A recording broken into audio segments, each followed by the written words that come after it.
very humbling to be here. I guess I started off as a small-town urologist in Port Macquarie, and I only started writing the books partly because of one of my children who is here today. I need to thank a lot of people who've been involved with the production of this book. It doesn't just come about by one person writing a book.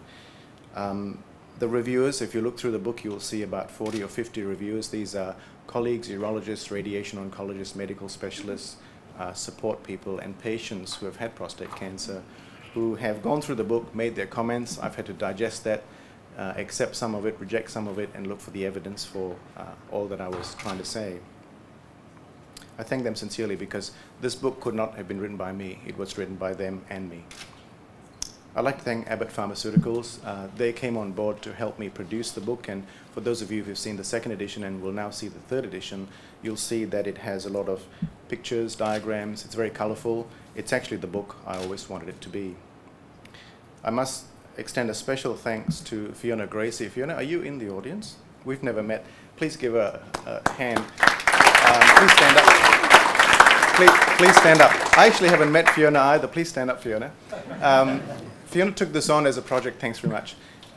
She brought to this book, as you open the book and you look at it, that's all Fiona's work. I provided the words, and she put the whole thing together, including the color coding and the layout, and it looks absolutely fantastic. Oh, Tim's here too, and Tim felt also involved with the book. Thanks very much. David Westbrook, who's here, who's videotaping, has helped produce the website for the book. It's called prostatebook.com.au or prostatecancerbook.com.au, and that went live about 2 days ago. The endorsements. It is not easy to get an endorsement from an organization, let alone 3. I'm very grateful that Andrology Australia has chosen to endorse this book. I thank Carol Holden and her staff for doing so. The Prostate Cancer Foundation of Australia, as you've heard, its board, its Chief Executive Officer Andrew Giles, Wendy Farrow and her staff, and a very, very special thank you to David Sando and his wife Pam, who worked with me, well, I think above and beyond the call of duty to help put this book together and give me a lot of constructive comments.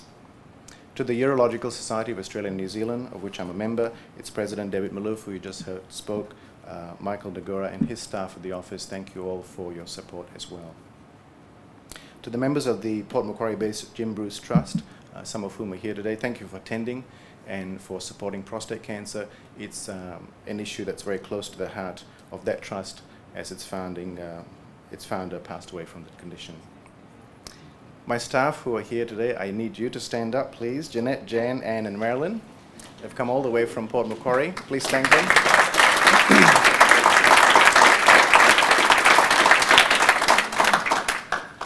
It takes 4 people to look after me up there.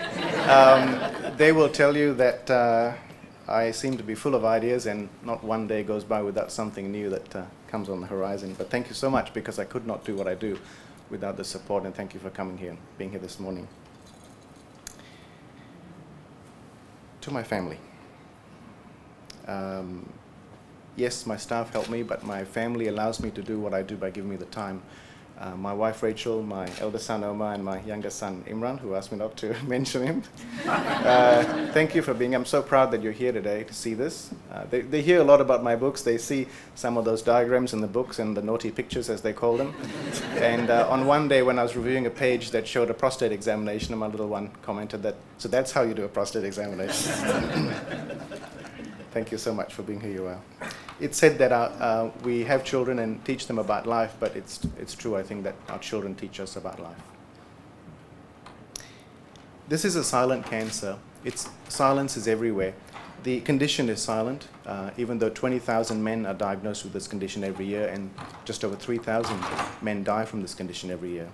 Yet the organ is silent. Most men don't know where it is, they don't know what it does, and when an early cancer forms, they don't know that it's there. The disease itself provides you with no symptoms to let you know that it's there. The treatment, when you are diagnosed with the condition, is confusing, and you're often laid out with a bunch of options, and as a layperson it can be very difficult to work out what you need to do, and you need information, and this book helps you do that. The outcomes are difficult to predict. Sometimes when you do a web search and you discover a treatment that you'd like to have, you don't really know whether the outcome is going to affect you and how it's all going to turn out. In terms of rehabilitation, the side effects from this condition can be devastating, and if we're not good at rehabilitating you, then there goes more silence. At the end of the day, it's easy to suffer in silence without information, and I think this book helps you get the information so you don't have to suffer in silence, and you can ask the right questions and make the right decisions. To Peter Cosgrove, thank you for being here, and thank you for giving of your time to launch this book. You're a man of great standing. The first time I met you, I thought I was a leader, but I was clear that you're a leader amongst leaders. Finally, the words of Isaac Newton. As he said, he was a famous physicist.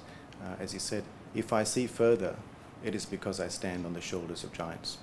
And today, if I see further, it's because I stand on the shoulders of giants in the colleagues who have taught me, my mentors, my teachers, and the patients and the people that support me. Thank you very much for coming this morning.